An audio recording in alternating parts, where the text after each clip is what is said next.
నమస్తే, welcome to NS TV. ముందుగా వార్తల్లోని ముఖ్యాంశాలు.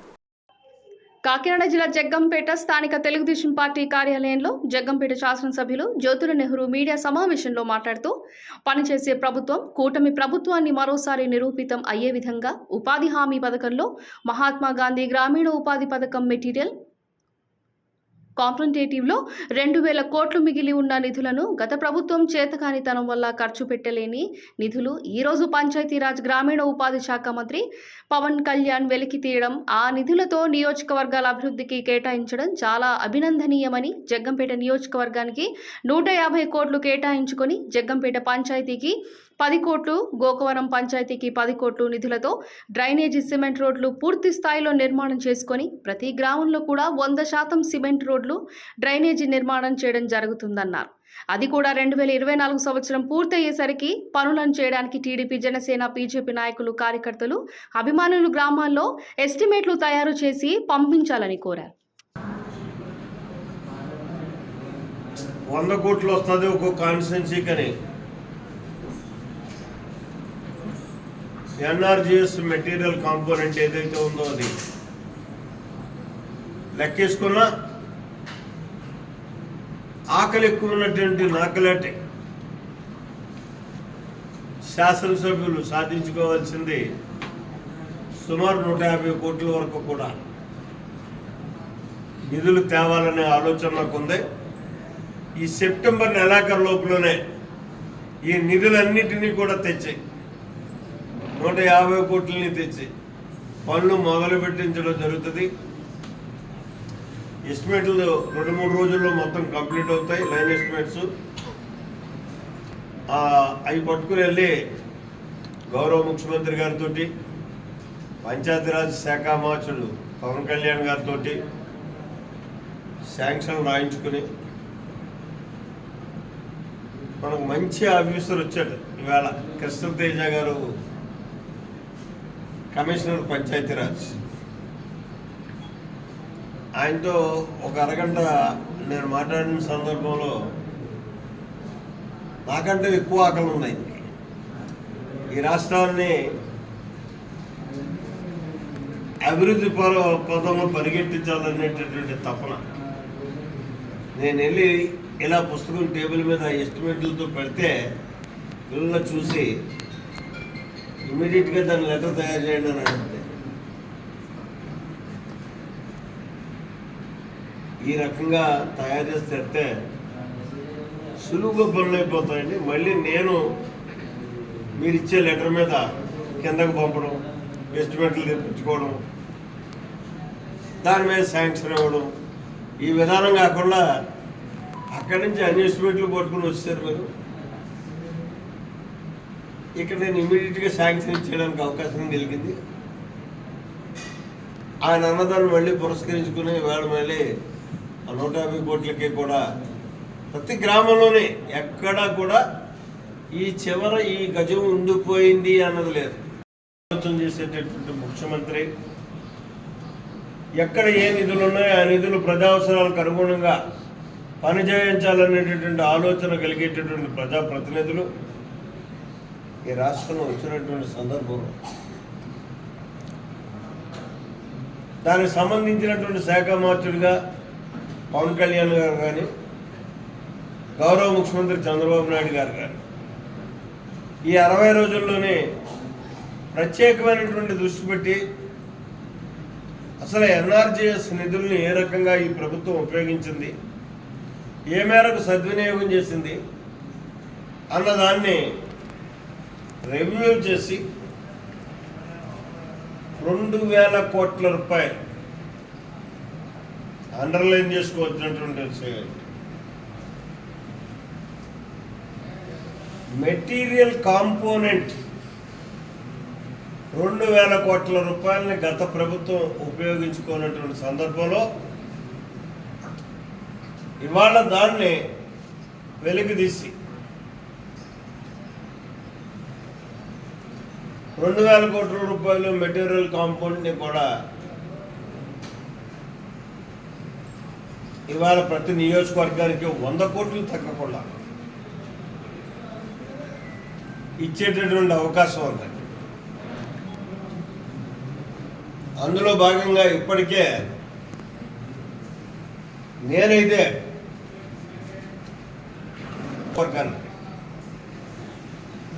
ప్రథమ దశగా మేజర్ పంచాయతీలు అయినటువంటి హెడ్ క్వార్టర్ అయినటువంటి నియోజకవర్గానికి హెడ్ క్వార్టర్ అయినటువంటి జగ్గంపేట గ్రామ పంచాయతీకి 10 కోట్ల రూపాయలు కేవలం సిమెంట్ రోడ్లు డ్రైన్స్ నిర్మాణం చేయడానికి, అలాగే గోకవరం మేజర్ పంచాయతీకి 10 కోట్ల రూపాయలు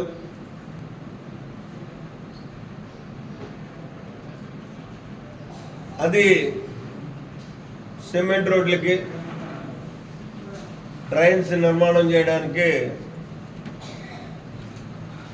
శాంక్షన్లు తేవడం జరిగింది. ఇప్పటికే కమిషనర్ పంచాయతీరాజ్ నుంచి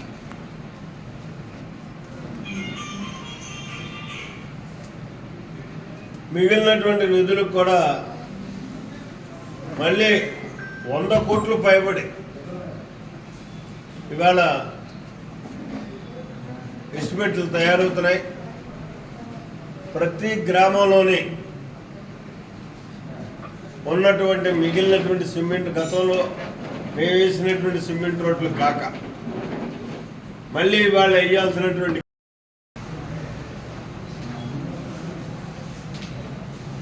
పత్రికా సోదరులకి, మీడియా సోదరులకి నా ప్రత్యేక ధన్యవాదాలు. ఈరోజు ప్రత్యేకంగా ఈ మీడియా సమావేశాన్ని ఏర్పాటు చేయడానికి గల కారణం, పనిచేసేటటువంటి ప్రభుత్వం ఏ రకంగా ప్రజా అవసరాలకు అనుగుణంగా ఆలోచన చేస్తుంది అని ప్రజలకు తెలియజేయడం కోసం ప్రధానంగా ఈ మీడియా సమావేశాన్ని ఏర్పాటు చేశారు.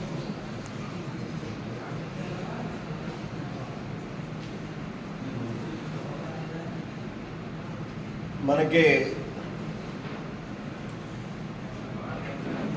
ఎన్ఆర్జిఎస్ ఉపాధి హామీ పథకం నిధులు కేంద్ర ప్రభుత్వం నుంచి రావడం మొదలుపెట్టిన దగ్గర నుంచి కూడా ఆంధ్రప్రదేశ్ ప్రభుత్వం అగ్రగామిగా దీన్ని ఉపయోగించుకోవడం జరిగింది. అన్ని ప్రభుత్వాలు కూడా ఎక్సెప్ట్ జగన్మోహన్ రెడ్డి ప్రభుత్వం తప్పించి.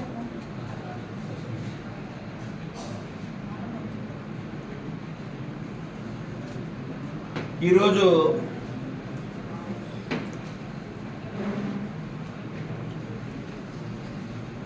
ఉదాహరణకు చూసుకుంటే జగ్గంపేట నియోజకవర్గంలోనే దాని ఉదాహరణగా మనం చెప్పుకోవచ్చు.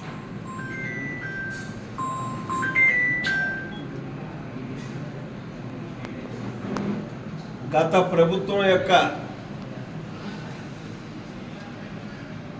అసమర్థత కారణంగా ఎన్ఆర్జిఎస్ నిధులు ఏదైతే మెటీరియల్ కాంపోనెంట్ ఉంటుందో దాన్ని వాడుకోలేనటువంటి పరిస్థితుల్లో రాష్ట్ర వ్యాప్తంగా ఇదే పరిస్థితి జరిగింది. మన నియోజకవర్గం అయితే మరీ దారుణంగా జరిగింది. ఎందుకంటే ఉదాహరణకి ఎన్ఆర్జిఎస్ నిధులు మరి ఏమన్నా ఉంటే బొక్కేసారేమో నాకు తెలియదు, కానీ ఎక్కడా కూడా ఎన్ఆర్జిఎస్ నిధులను ఉపయోగించి ఈ వర్క్ మెటీరియల్ కాంపోనెంట్ని ఉపయోగించి పనులు చేసినటువంటి దాఖలాలు లేవు. ఏ గ్రామంలోనే ఒక సిమెంట్ రోడ్ వేయలేదు, ఒక డ్రైన్ నిర్మాణం చేయలేదు, లేదు పొలాల్లోకి పోయేటటువంటి రోడ్లని ఒక గ్రావెల్ రోడ్డు, మెటల్ రోడ్డు వేసినటువంటి సందర్భం లేదు.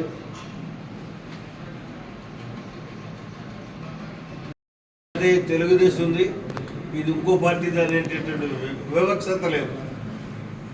అభివృద్ధి వైపు రాజకీయాలు ఉండకూడదు. అదే కాన్సెప్ట్ తోటి ముందుకెళ్తున్నాం. నా ఆలోచన ఏంటంటే ఈ సంవత్సరాంతంలోకి ఈ పనులన్నీ పూర్తి చేసి ప్రతి మనిషి ప్రతి అంగుళం సిమెంట్ రోడ్డు మీద నడిచేటటువంటి అవకాశం కల్పించాలి. డ్రైన్స్ పరిశుభ్రంగా ఉండాలి.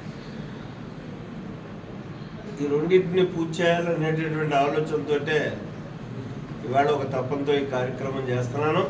అయితే మీ అందరితోటి మీతో ప్రత్యేకంగా మిమ్మల్ని నేను కోరుకునేది ఏంటంటే ఈరోజు ఏదైతే ఈ బృహత్తరమైనటువంటి పథకాన్ని మనం చేపట్టదలిచామో దీన్ని మరి మా కార్యకర్తలు కానీ నాయకులు కానీ త్వరితగతిన ఆ ఎస్టిమేట్లన్నీ కూడా పూర్తి చేయించుకొని ఈ వారంలో నాకు చేర్చగలిగినట్టయితే తొందరగా మనం శాంక్షన్ తెచ్చుకోవడానికి అవకాశం ఉంటుంది. మళ్ళీ లేట్ అయ్యే కొద్ది కూడా పోటీ పెరుగుతుంది. కాబట్టి ఆ పోటీ లేకుండా ఉండడం కోసం ముందుగా మనం వెళ్ళడం కోసం ప్రతి గ్రామంలో ఉన్నటువంటి తెలుగుదేశం పార్టీ, జనసేన, బీజేపీ కార్యకర్తలు ఎవరైతే ఉన్నారో వాళ్ళు ప్రజాప్రతినిధులు ఈ కార్యక్రమం సహకరించి ఎస్టిమేట్ వేయించి అంటే ఇక్కడ అవసరం లేని కార్యక్రమాలు మాత్రం తీసుకురావద్దు దయించి. ఎందుకంటే ఒక్కొక్కసారి నాకు చూస్తుంటే బాధ అవుతుంటుంది. గ్రామాల్లో ఎక్కడో ఒక నాయకుడికి ఒక దోళ్ళపాక ఉంటుంది 1 కిలోమీటర్ దూరంలో. ఈ ఊళ్ళోంచి ఆ కిలోమీటర్ కూడా సిమెంట్ రోడ్ వేసిన సందర్భాలు గతంలో ఉన్నాయి.